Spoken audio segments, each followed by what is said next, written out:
அஸ்ஸலாமு அலைக்கும். அஸ்ஸலாமு அலைக்கும். பேர் தெரிஞ்சுக்கலாமா? நிசாம் சரி. நிசாம் வந்து நம்மளுடைய சகோதரி ஒரு கேள்வி கேட்கலாமா?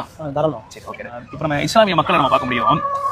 இந்த குழந்தை பிறக்கிறதுக்கு முன்னாடி இந்த ஒரு 7 மாசம் 8 மாச காலத்துல வந்து வளகாப்புன்னு ஒன்று செய்வாங்க. இந்த குழந்தை உள்ள இருக்க போற குழந்தை சந்தோஷம் அடையணும் அப்படின்னு சொல்லிட்டு. இது வந்து இஸ்லாமிய மக்கள் செய்யறாங்களே இல்லையா? இது சரியானதா இல்லைன்னா இஸ்லாத்துக்கு மார்க்கத்துக்கு புறநானதா? இல்ல, அது தப்பு தான். அது பண்றது அவங்க தப்பு தான். சரி சரி, அது ஷிர்க். அது ஷிர்க்குன்றீங்க. சரி சரி சரி சரி, அல்ஹம்துலில்லாஹ். நீங்க இது தப்புதான் சொல்லி சொன்னது சிறந்த பதிலா இருந்துச்சு. இன்ஷா அல்லாஹ் இது கூடுதலான தகவலை சொல்லி இன்ஷா அல்லாஹ் முழுமைப்படுத்துவோம். பொதுவா வந்து இந்த வளகாப்பு அப்படின்னு சொல்லக்கூடிய இது வந்து இஸ்லாமிய மக்கள் செய்யக்கூடிய ஒன்று இல்ல.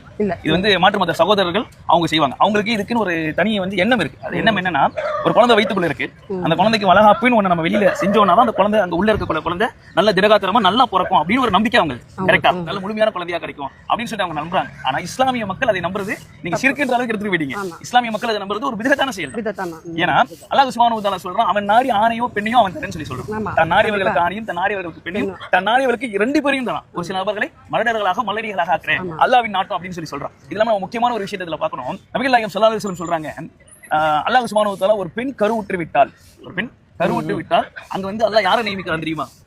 மலக்குமார்களை நியமித்து அந்த மலக்குமார் அல்லாஹ்விடம் கேட்பார், யா ரப்பே இது வந்து ஒரு விந்து துளியா இருக்கு அப்படின்னு சொல்லுவார். மேலும் அந்த மலக்குமார் சொல்லுவார், யா ரப்பே இது வந்து கருவாக இருக்கிறது, யா ரப்பே இது சக்கையாக இருக்கக்கூடிய சதை கட்டியாக இருக்கு அப்படின்னு சொல்லும் போது அல்லாஹ் கட்டளையிடுறான், நீங்கள் அங்க உள்ள இருக்கக்கூடிய அந்த கரு இருக்கா இல்லையா, அந்த கருவுக்கு நீங்க வந்து எதெல்லாம் செலுத்துறீங்க தெரியுமா? அது என்று பிறக்கும் என்று இறக்கும், துர்பாக்கியசாலியா நர்பாக்கியசாலியா, அவர் ஆணா பெண்ணா, அவர் அனைத்து விஷயமும் என்னைக்கு பிறப்பார் என்னைக்கு இருப்பார் எல்லா விஷயமும் எங்க பதிவு செய்யப்படுகிறது?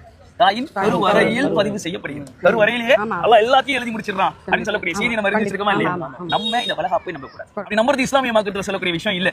அல்லாஹ் எதை நாடுகிறானோ அதை தரான் அப்படின்றத பார்க்க முடியாது. அதுவும் கருவறையிலேயே ஒருவன் இறப்பு வரை அல்லாஹ் பதிவு செஞ்சிடறானா, நம்ம இந்த வளகாப்பு செஞ்சாதான் அந்த குழந்தை நல்லா பிறக்கும் அப்படின்னு ஒரு நம்பிக்கை வைக்கிறது எப்படி? இஸ்லாத்துக்கு இல்லாத இஸ்லாமிய மக்கள் செய்து கொண்டிருக்காங்க. உங்க மூலியமா மக்களுக்கு வந்து விழுப்புரம் அடையணும். மக்கள் இதை அனுபவம் செய்யாத மக்களாக பிற மக்களும் இதை பாக்குறவங்க நம்ம தப்பான செயல் செய்யக்கூடாது, இஸ்லாத்துல இல்ல, அல்ல நாளை நம்மள கேள்வி நஷ்டவாளி ஆயிடுவோம் அப்படின்றத அறிந்த மக்களா இருக்கணும் அப்படின்னு சொல்லி இன்ஷா அல்லாஹ் இந்த வீடியோ